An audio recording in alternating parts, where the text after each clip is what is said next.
Well, good afternoon everyone and welcome to London ahead of a fight that I can't still believe is happening. Anthony Joshua against Dillian Whyte, August 12th, O2 Arena, live and exclusive on the DAZN pay-per-view, a massive fight for the heavyweight division.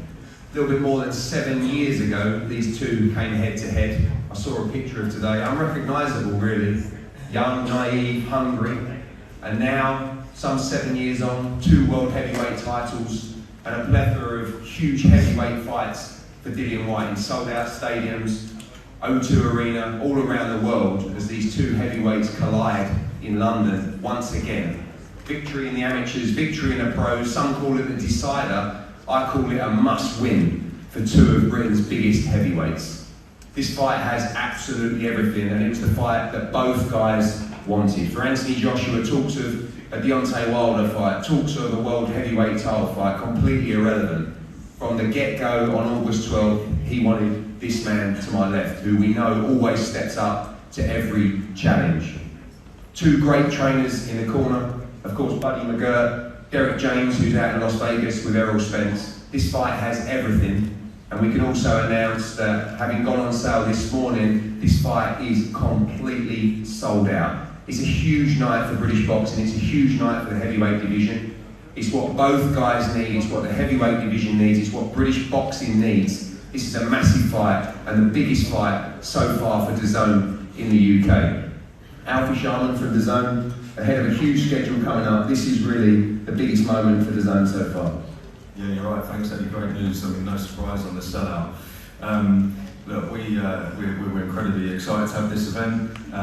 There's been some speculation that the heavyweight division has been sleeping at the wheel in 2023, and we've certainly lit a fire under that with this fight. So domestic fights always bring amazing energy, unique energy, especially when you've got 2 household names at the elite level. When we started working with Anthony, we both wanted blockbuster fights. Everybody at DAZN wanted to deliver brilliant fights, and in Dillian we've got a world-class elite heavyweight who's been fighting at the top of his game for a long time and been in with the best. And look, as you said, there's that rivalry that goes back to the amateurs through to the pro game, and now on August 12th there needs to be a final winner. So tune in on DAZN. Thanks to Matthew and our partners at 258, AJ, Freddie, and obviously Dillian and his team for the hard work over the last few weeks in making this fight happen. And yeah, make sure you tune in August 12th for the biggest heavyweight fight of the year so far, London exclusive worldwide on DAZN and DAZN pay-per-view in the UK and Ireland. Thanks Alfie. Buddy, let's start with you. Some buzz in your gym at the moment, I'm seeing all the video footage, seems like a great atmosphere out there, Dillian leading the way, a fast turnaround for this fight, but both guys been in camp for some time now. It's just a brilliant heavyweight fight. Oh, without a doubt, I think it's the fact that boxing needs. I mean, it's very rare today that the best fight the best. So I think this is a good fight for Dill and for the boxing world. I mean, so many comparisons, obviously, both British heavyweights, both London heavyweights, but also both heavyweights who share the same last opponent, both heavyweights that have had one fight with their new trainer. You know Derek James as well. I mean, the 2 of the very best trainers in the sport, great minds in the corner as well going into this one. Thank you. I think it's going to be a great night of boxing. Matter of fact, I know it's going to be a great night of boxing. And what better place to have it than here in London? Obviously, you've watched Anthony Joshua over the years. I know you talked about not watching too many fights in the previous press conference, but you've had a chance now to be with Dillian for that Jermaine Franklin fight. The first fight was an instant classic, one that British boxing will remember for a long time. Everything on the line in this fight. You know your man will be fired up going into the ring on August 12th. Oh, without a doubt. I mean, he's excited about it. He's been talking about it before it was even signed. You know, every day he kept talking about it, and here we are now. Dillian, welcome. Unbelievable that it's just under 5 weeks to go. I like that about this fight. Sometimes you make a fight that's 12, 13 weeks away. You know you've been in camp for a long time. Both of you guys had to fly back from the States for this press conference as well. I didn't think this fight would get over the line. It's here, it's happening. The perfect fight for both of you right now? Yeah, I was ready and waiting for you guys to start what you guys were talking about. You know, once the fight was mentioned, I'm like, yeah, you know me, I'm always up for a fight, so it doesn't get long to the fight to me, especially when that is. 7 years ago, over, since you two faced off at Tower Bridge, a lot has changed. What do you think the difference is now between you and him? I mean, right back then, two hungry, inexperienced guys who gave us a wild night. How have things changed, and we still expect that same crazy night at the O2 on August 12th? We've all been through a lot, both of us a lot, but we're still chasing improvement, you know, so we've got new teams, new people around us, and I think it's going to be an even better fight than it was the first time, because we're both more experienced, more skilled now, and we've been through stuff up and downs in fights. Obviously, I've had my rough, he's had his rough, you know, we both had 3 losses as well, so yeah, good fight, you know, we've still got a lot of hunger in us, and I can't wait to get in there and have fun. There's always a lot of analysis, a lot of criticism as well. You've seen AJ throughout his career. Where do you think he's at in his career now? And this is a fight you obviously have a lot of confidence going into. I don't know, I don't care. I just prepare for the best version of him. You know, I mean, I don't think a lot of people saying this and the other. That's for them to say. I'm not really worried about. I just worry about preparing for the best version of him, whether he's still there or not. I don't really care. I'm coming to the fight and I ain't got nothing to lose, so I'm all good. I remember that first press conference you guys were in. I think it was a public workout. You were like hanging around with each other, waiting for each other outside the weights room. We matured a lot since then. You still that aggressive guy that you think both of you still got that same edge, that same chip on your shoulder. You've experienced a lot, you've achieved a lot, you've both made a lot of money. You're still the same competitor right now. You still want to take this guy out? I'm calm, but like I always say, fuck around and find out. When you fuck around, I have a chance to find out. So, yeah, that's my mindset. One question I keep getting from a lot of the media here is this must win for both? Is this career ending for the other one? That's like my whole career with matching, must win fight. Every fight, matching, been like that. But what happens if you lose this fight on August 12th? I'm not thinking about it. We'll see what happens. And I take it.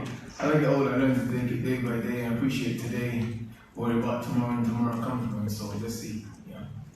And finally, you believe you win this fight by stoppage. I know you're not massive on predictions, but both of you guys have had stuff to say about the other one in terms of where they're at in their career. You believe you have the power to take this guy out on August 12th? I have the power to take anybody out, you know what I mean? But I'm focused on getting a victory. If the knockout comes, it comes. But I'll always try and get the knockout, you know what I mean? But obviously, you know, I listen to what Buddy says and trust what Buddy says, so we'll see what he says. But, you know, I'm a dog and I'm always trying to bite regardless, you know. Until the end of the fight, it's been fights where they're not been points, and I try to get the knockout in the last round and been down, and, you know, so. AJ, saw you in Dallas last week. Every conversation about this all. Because he didn't come to Florida to see me in the first year in 80. You see what I'm saying? You be bullshitting, man.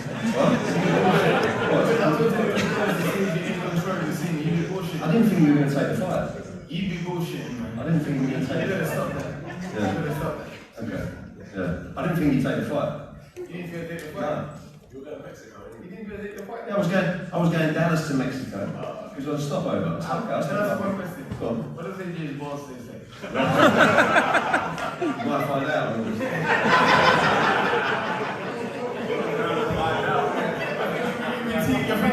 Backing you in the turn table. You're on nice, bro. Come on, man. You're on nice, bro. Anyway, AJ, this was the fight you said. I kept throwing up these other names at you for August 12th. You just didn't seem up for anybody else but Dillian Whyte. I'm definitely up for fighting. There's a lot of names in the division, for sure. But at the same time, look at what is correct as well. I'm a fighter and I understand the economics of business as well. This does good business. Also, is it a case of, you know, when you fought Jermaine Franklin, how much were you really up for that fight as well? You up for this fight? When you look across at this guy, you've got a tremendous rivalry. A lot has changed. I don't really get anything in the rival. No? No. Just another body, really. They got a lot of hate for me. I ain't got no hate for you, bro. I got no hate for you, bro. A lot of people hate on me. So. A lot of people, not me, bro. So with Dylan, I don't really look at him as a rival. I just watch myself, worrying about my lane and what I'm trying to do. So with Jermaine Franklin, yeah, I was definitely up for that fight, 100%. It was respect to Franklin. I made it as easy as I wanted to. I could have made it as difficult. You know, coming off those losses, getting this W, 7-week training camp, boom bam, we're here now, ready to rock and roll. So I understand my process, and that's why I worry about myself, not everyone else's opinions. I know what I do. When we look back to that night at the O2, I think we were both different fighters then, both quite naive, both a little bit inexperienced as well. People talk about you've still got that finishing desire, but do you think this is the kind of fight where we see that against an aggressive fighter in Dillian Whyte? Boxing is about fundamentals, right? There's two ways you can skin a cat, knockout or outclass on your fundamentals. So whatever way I want to go about it, I'll do it. I'm not going to sit here and tell you exactly what's going to happen because, let's be real, like, everything I say today is irrelevant. From the experience I've had from 7 years ago, I know when that bell goes, it doesn't matter what I've said, what I've eaten, what I've been through in my life. It's just about getting down and fighting to win, one way or another. So, I don't know, we'll find out. What made you take this fight with this risk ahead of, everybody knows about the Wilder fight and that, and the negotiations and We get Wilder and them. They've not been doing my head for so many years. Like, you lot see now the shenanigans in the heavyweight division. Even with, I'll be real, like Fury saying he was training for Usyk, Sugar Hill come out and said that, no, I'm not training him. What do you mean I'm training him for a heavyweight championship fight? You can see all the lies that's been going on. So I don't really waste my time with time wasters. It's only a fight. I just want to fight, get on with it. I'm going to be 34 this year, I'm moving on. So, happy birthday! Respect, man. Getting old now, you know what I mean? So, just crack on while I'm here. I'm not really wasting my time waiting for people, chasing people. From the day when I started fighting, even from the amateur, you can see the trajectory I've been on. Ready to get down, ready to put my neck on the line and fight whoever. And it's still like that. Dillian is a very credible, solid opponent. Aside from what everyone calls a rivalry, I have to have an underlying respect for every man that steps in the ring, and I have that, which is also going to make me raise my game. So yeah, let's go, man. I could fight now. You know what I'm saying? It's in your heart. That's what matters. So whether people think Franklin technically, I'm a fighter there. And the W's and that is what it is. I just want to fight. one interesting dynamic is the new trainers. Both had a fight. I got a brilliant trainer. I got a serious trainer now. So yeah, we're gonna see where the best going to take. Said about buddies flying, your camp flying as well. Errol Spence, the Charlos, Ryan Garcia in camp now with you as well. Must be a great buzz. Very warm in that gym, but a great buzz. Yeah, it is hot. Now I'm talking about Texas heat, but we survived. Now with the rest of the team in the gym, big credit to them as well. It's not really a gym in the sense where it's like we're there to catch jokes and laugh. One thing I do pick up on though is work ethic. And remember, for sure, I was in the gym on my own at the time, right? I always felt like being isolated was beneficial for me because I could focus when I moved away from the GB setup. But ultimately, you can only kind of, like, we see and we do from a baby to now, you know. So now I'm even seeing like other athletes in the gym running further than me. I'm like, this mother, you know what I'm saying? This motherfucker, how's he running further, hitting a heavy bag longer than me? Makes me step up my game. And with underlying respect for my opponents, with the environment, with the fighting instinct I have, with the fighting IQ I have, if I put it all together, we're ready to get on this train again and rock and roll. I'm looking forward to it. Finally, Dillian talked about this fight maybe better than the first fight. You expect it to be different to the first, but what? First, second, third, this is just a fight. It doesn't matter what it's just, none of it's relevant until the final bell, if it gets that far. So, do you think we get a final bell? I've been meditating on more performance rather than around how I'm going to end the fight. I will let that fight. We shall see. I'll let you know, Friday before the fight, where I'm headed. Yeah. Right now, it's a program, we're going through a process. Finally, Dillian, just over 4 weeks to go. Back on a plane, back out to Florida. Yeah. You're going to be ready to give British fight fans a hell of a night on August 12th. It's hot as hell in Florida, man, and I love it. It's good vibing. We got Sergey Kovalev, Callum Smith, Dennis. These are the boys in camp. You know, obviously some new guys, Zizzo, and all these other young guys, Khalil. So it's good to be around. It's a proper fighting environment. I'm not home, I'm not home bothered with my dogs and family and stuff. I'm away from it, so I can focus on that. Our gym is a laughing environment. We like to laugh in the gym and have a joke. But it's serious, you know what I mean? I'm quite relaxed. I'm relaxed, I have a joke with the people. I calm shit down because being a big black heavyweight, a lot of times people get a bit like, oh, is he what mood is in. But I'm always smiling, trying to help the guys to relax and help them also to feel a bit of culture and feel relaxed around big heavyweights also. Because a lot of these guys are young, middleweight kids, you know what I mean? And they feel kind of scared to come up to me and talking and stuff. So I just try to create a friendly environment. And finally, no doubt in your mind, August 12th at the O2 Arena, you take care of business against this man. That's the plan, man. That's the plan. You know, obviously, you know, I've had 3 losses. I've avenged 1. I want to avenge the other 2. You know, I've avenged them 2, then I don't care about boxing after that. AJ, finally, no doubt in your mind, victorious at the O2. It's been an incredible stomping ground for you, never beaten there. And a huge night for your career as well. Massive night for my career. So yeah, victorious 100%. That's my goal, that's my plan, that's my motivation. So yeah, looking forward to it. Respect to the team. May the best man win. Thank you, AJ. Thank you, Dillian, Buddy, Alfie. August 12th, live on the Zone pay-per-view around the world. A must-win heavyweight clash at the sold-out O2 Arena. We're going to have a head-to-head in front of us before both guys available to the media. Thank you.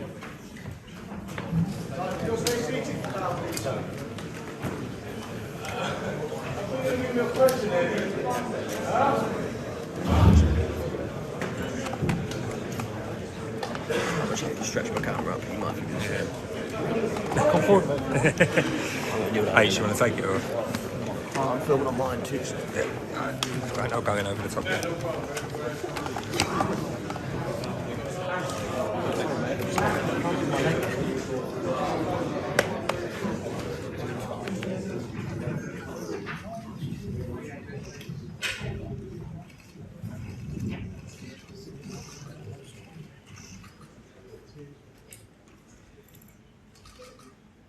Saying 9-12 rounds.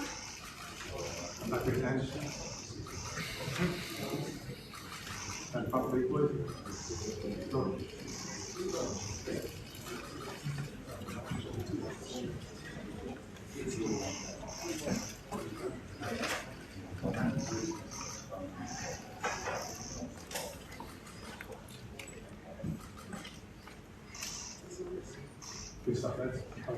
Please. Next one.